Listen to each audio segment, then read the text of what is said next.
Welcome to Daily News Simplified, an answer to what, why, and how of newspaper reading. Today, we are going to discuss the important issues appearing in the Hindu newspaper dated 31st March 2018. Let's begin.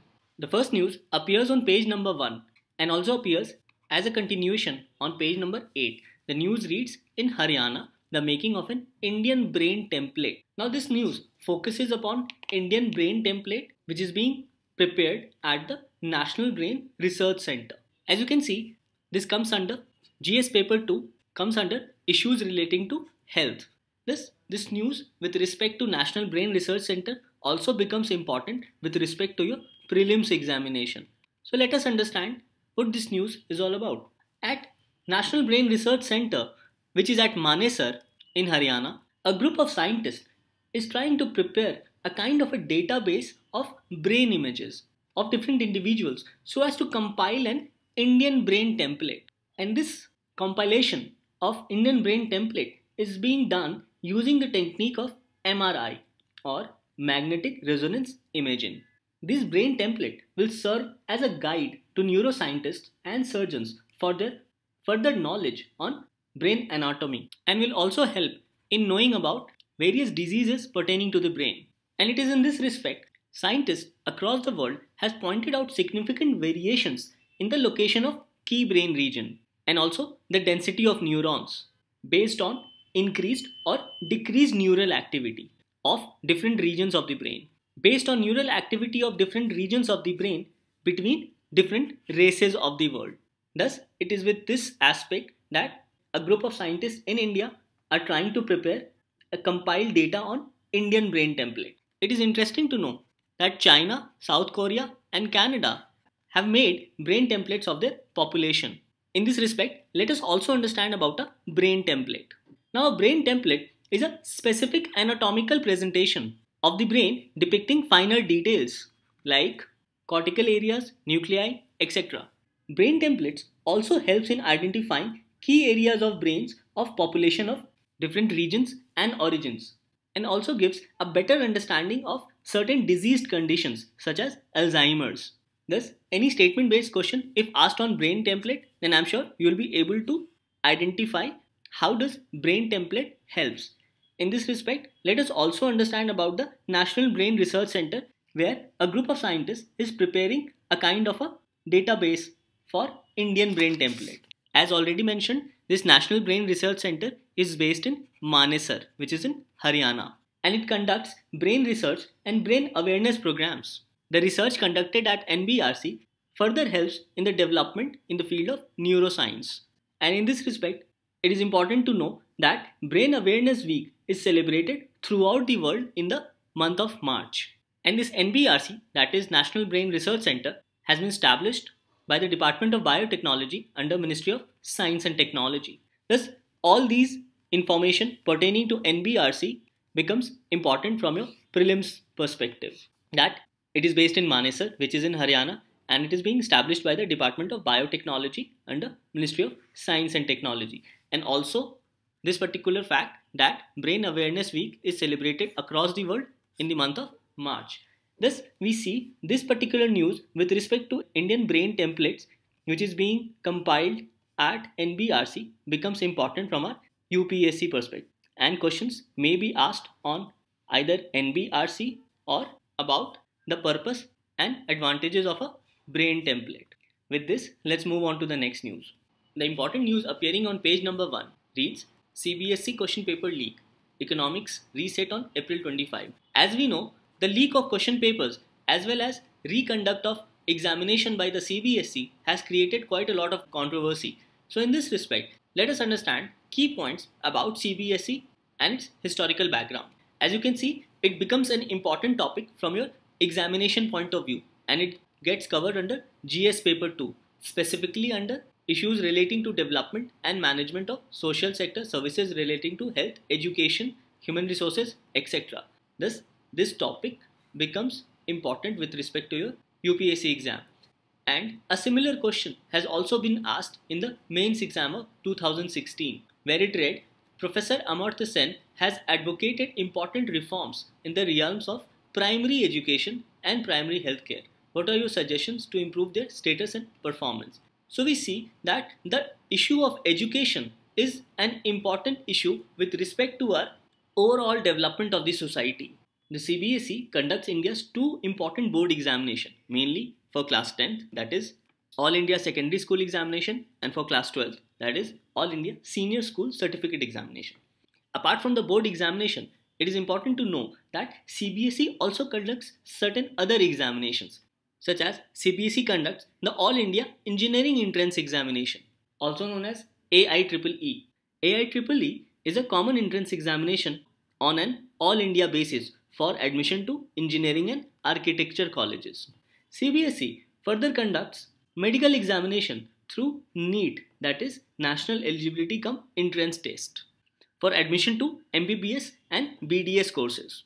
However, CBSE does not conduct examination for those institutions established through an Act of Parliament, such as AIIMS and JIPMER Puducherry, as these medical institutions have been established through an Act of Parliament. On behalf of University Grant Commission, CBSE also conducts the National Eligibility Test to determine the eligibility for assistant professors or junior research fellowship. CBSE also conducts exam for Central Teachers Eligibility Test or CTET for appointment of teachers in schools. Thus, apart from the board examination of 10th and 12th, CBSE also conducts examination for AIEEE, that is All India Engineering Entrance Examination, NEET, that is for medical courses, NET for assistant professors as well as for junior research fellowship, and for appointment of teachers in schools through CTET. Thus these points becomes important from your prelims point of view. In this respect, let us also understand the historical background of CBSE, as in when was CBSE established in India. During the British period, the UP Board of High School and Intermediate Education was the first board to be set up in the year 1921 and had Rajputana, Central India and Gwalior under its jurisdiction. In response to the representation made by the government of United Provinces, the then government of India suggested to set up a joint board in the year 1929 for all the areas, which was named as Board of High School and Intermediate Education, which included Ajmer, Merwara, Central India and Gwalior. This joint board witnessed rapid growth and expansion at the level of secondary education, resulting in improved quality and standard of education in institutions. However, with the advent of state universities and state boards in various parts of the country, the jurisdiction of joint board was confined only to Ajmer, Bhopal and Vindhya Pradesh. Consequently, in the year 1952, after expanding the jurisdiction, the board was renamed as Central Board of Secondary Education, and in the year 1962, finally the board was reconstituted. Later, the Delhi Board of Secondary Education was also merged with the CBSE. Thus in this news, we saw about the historical development of CBSE, how initially there was a joint board and slowly after expansion of the jurisdiction of joint board, it was converted into CBSE in the year 1952 and finally reconstituted in 1962. Thus, this topic of CBSE becomes important, and in the wake of recent controversies regarding the CBSE, it's important to know about key aspects of CBSE as well as the various examinations conducted by CBSE. With this, let's move on to the next news. The next news appears on page number 12. The news reads LTCG tax, that is long-term capital gains tax, other budget measures to begin from 1st April 2018. So let us understand about LTCG and other measures which are to begin from 1st April. Now, various budget proposals that have been announced in the Union Budget 2018-19 shall be implemented from 1st April 2018. Some of the key tax proposals are long-term capital gains tax. Till now, the long-term capital gains arising from transfer of listed equity shares, units of equity-oriented funds, and a unit of business trust were exempted from tax. However, since the equity market is booming now and its benefits are accruing largely to private sector, the budget has announced that LTCG, that is long-term capital gains exceeding rupees 1 lakh, should be taxed at the rate of 10%. This will help in improving government's revenue by bringing capital gains from listed equities. Let us understand with this a simple example. Suppose if equity share is purchased at rupees 100 before 31st Jan 2018 and after 1 year or more, let's say its market value has increased to rupees 120, then in such case the LTCG or long-term capital gains is rupees 20 and the government says that this LTCG shall be taxed. Next is about corporate tax rate. The budget has also reduced the corporate tax rate to 25% for those companies who have reported turnover up to rupees 250 crore in the year 2016-17. This move will help the MSMEs as low tax rate would leave them with extra amount which can be utilized to boost private investment and further to create jobs. Next, the union budget has also given certain relief to salary taxpayers. The income tax data analysis suggests that major portion of taxes come from salaried class. Hence, in order to provide relief to these salaried taxpayers, the budget has allowed a standard deduction of rupees 40,000 for transport allowance and medical expenses. This will reduce the tax liability of salaried persons. Further, the budget has also proposed relief for senior citizens. The budget has proposed exemption of interest income on deposits with banks and post offices up to rupees 50,000 and no TDS shall be deducted on such interest income. Here TDS refers to tax deducted at source. The budget has further raised the limit of deduction of medical expenditure and health insurance for senior citizens. The budget has also extended PM Vyay Vandana Yojana up to March 2020, under which an assured return of 8% is given by Life Insurance Corporation. The next is Health and Education Cess. The budget has increased health and education cess from 3 to 4%. In this respect, cess is a tax on tax levied by the central government for a specific purpose. Generally, cess is expected to be levied till the time the government gets enough money for that particular purpose. So basically, education cess, which is 4%, shall be levied on 30% of personal income tax. So effectively, the total tax rate goes up to 31.2% or 4% of 30%. Basic CSAT. Thus, in this particular news, we saw the different proposals of union budget which are to be implemented, which shall come into effect from 1st April 2018. The first one being long-term capital gains tax. Next would be on corporate tax rate. Next, we saw on relief to salary taxpayers. Then we saw about relief for senior citizens. And then we finally saw an increase in health and education cess from 3% to 4%. And we also understood about cess, that is, it's a tax on tax. It is levied by central government and for a specific purpose. Thus, this news becomes important from your economy section of UPSC. With this, let's move on to the next news. Now we move to page number 6. Here the news reads, rivers, floodplains, cities and farmers.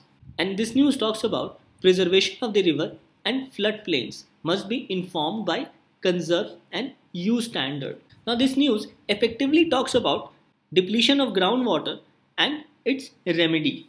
And in this respect, we need to work on the 3 R's, basically recharge, recycle and reuse, to replenish our floodplains and aquifers. This article further, so in this respect, let us understand about these two concepts of floodplains and aquifers and how its restoration can help in improving the water table and how its restoration will also provide ecological conservation and source of economy for farmers.